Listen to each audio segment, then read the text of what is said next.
So the Bloodline seem to have changed forever. On SmackDown, that is going on like right now, we did get a segment where we had Jimmy and Solo and Paul Heyman in the ring. Paul Heyman talking about WrestleMania 39, how he acknowledges basically that Cody Rhodes is the champion at WrestleMania 40. They go through a little back and forth there, and they talk about consequences, and they talk a little bit more about how things need to change. In that moment of Paul Heyman talking, you could really start to feel like, ooh, they're probably gonna turn on Jimmy here. Because yes, Roman lost, and for half a second you could have thought Solo might be talking about Roman Reigns. We're gonna talk a little bit more about all of that. But in that moment, you get Solo Sikoa hugging his brother Jimmy, and then Tama Tonga from Japan shows up, and Tama Tonga helps Solo, and they just absolutely destroy Jimmy Uso. Jimmy gets put into the corner, there's a spot with the chair, Solo hits him with the chair into the corner, and then you got Paul Heyman also to the side, all shocked, surprised, like he doesn't know what's going on with any of this. Heyman also kind of said in there, as he was like kind of screaming and everything, that like, this isn't what the tribal chief wanted. So the idea, and there's a lot of layers here too, they're going to be really fascinating when it all unfolds. The fascinating part is that with Paul Heyman saying like, this isn't what the tribal chief wanted out of this, is it Solo Sikoa going rogue, doing his own thing against tribal chief? Because he then took Paul Heyman's phone and he stomped on it and broke the Bloodline phone as Paul Heyman was trying to call Roman Reigns. Number one, I think it's super cool they're bringing in Tama Tonga into WWE in this way. Jacob Fatu has also reportedly signed with WWE, so I imagine at some point they'll bring Jacob Fatu into this whole new storyline with the Bloodline. You just think that the Bloodline story is about to get boring and dull and that they're kind of done, or what they're going to do next, and then they can shake it up like this. I'm personally pretty impressed. I think it's a fun surprise. I think it's going to be doing wonders for their overall story arc, but with this moment in here, raises a lot of questions, and this is the fun of it all. Where are they going to go next? What is this going to be? Is this going to be Tama Tonga and Solo being tag team? Having Paul Heyman dragged into this, because Solo did grab Paul Heyman as they threw the ones up, and Heyman's looking at both of them and he's got to put the ones up. But again, Paul Heyman is acting like this is not what he intended. He had no idea about all of this. And I say he is acting this way because, well, we don't know the full story and what this will end up doing over the next year to 2 years even with WWE in this storyline.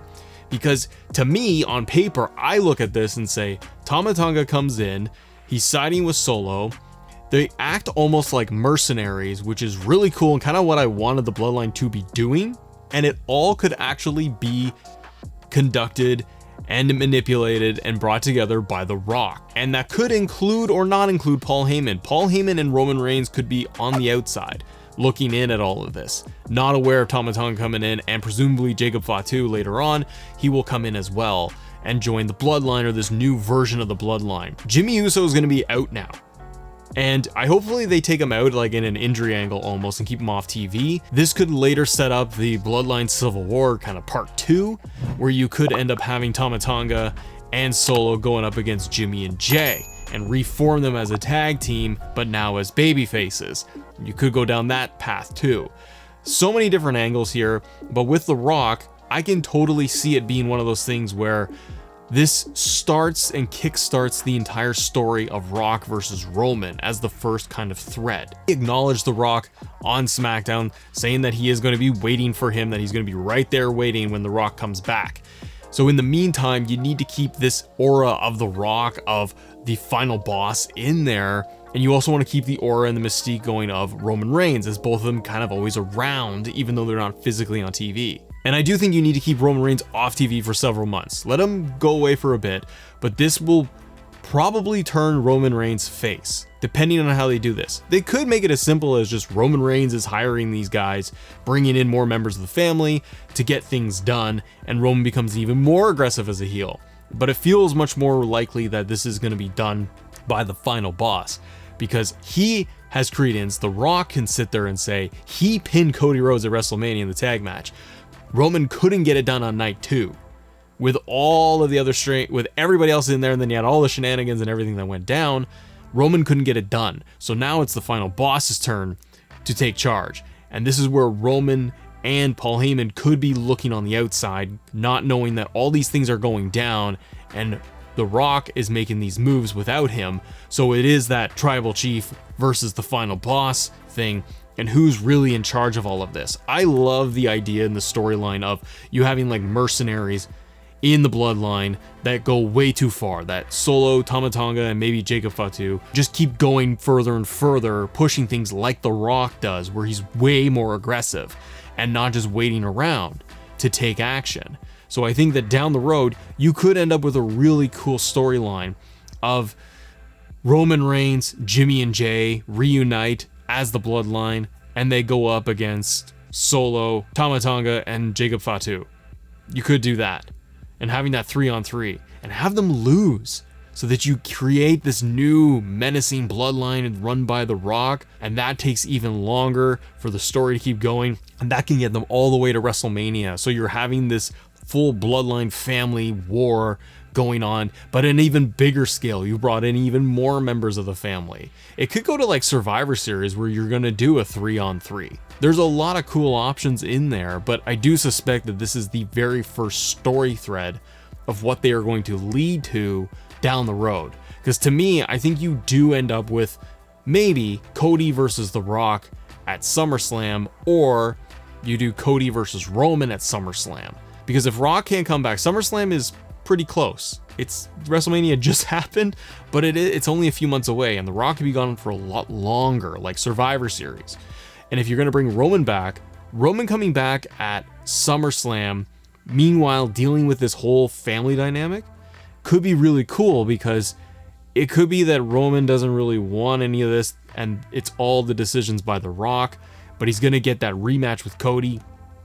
And then in the match itself, have Roman lose, and it's all caused because of the shenanigans of the bloodline, and Rock could come in at the SummerSlam match, rock bottom to Roman Reigns, and that kickstarts their feud. And you have the new bloodline all behind The Rock. So it's kind of similar to what Roman Reigns did for so long, and what kind of worked also, because you keep the bloodline story going on TV while Roman's not there. You can now keep it going again with The Rock and Roman not there by bringing in new bloodline, literally new blood, fresh blood, and you can end up with really cool stories of Jimmy and Jay versus the brothers versus the cousins, and you've created this really fun dynamic here where it can be cross-brand, plus we have the draft coming up.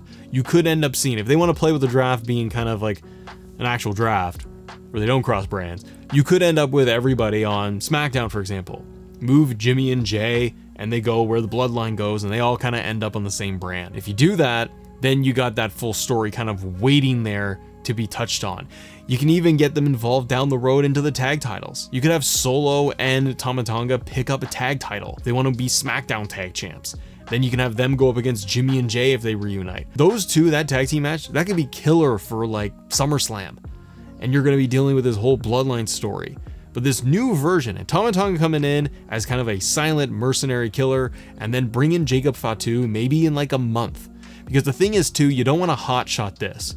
And what we're learning from WWE and Triple H in the Triple H era is he's the king of kings, but mostly that he is slow playing these stories.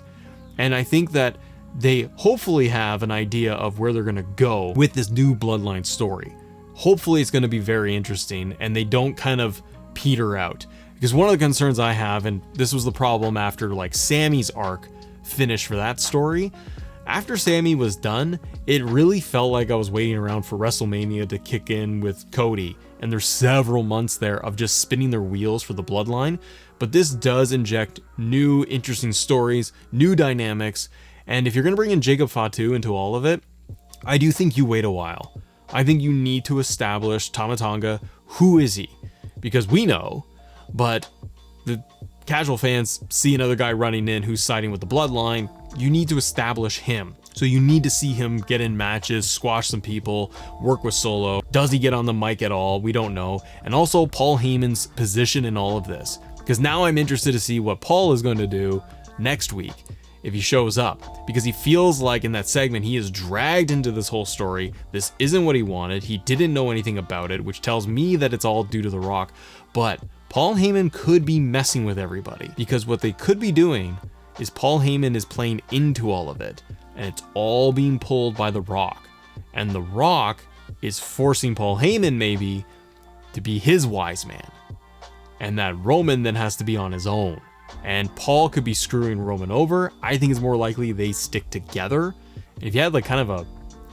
Roman doesn't have to be like a full babyface, heroic babyface, but he can just be kind of disgruntled, grizzled old veteran at this point when he does make a comeback. And Paul Heyman can still be by his side doing the exact same thing and doesn't have to change his character. But it'd be cool if Paul is kind of forced to work for The Rock, who is the final boss, and that he almost doesn't have a choice because his life is in danger. That makes it really cool for Roman to be on his own and be that babyface to fight against his family, to then lead to like Mania 41 of Rock versus Roman for like the People's Championship. And they just keep building and building this brand new bloodline. It's gonna be a lot of fun. What did you think of SmackDown? Tama Tonga showed up. What else do you think is going to happen? What direction do you think this is going to go in? Let me know in the comments below. And if you guys enjoy videos like this, subscribe to the channel, and I will see you on the next one.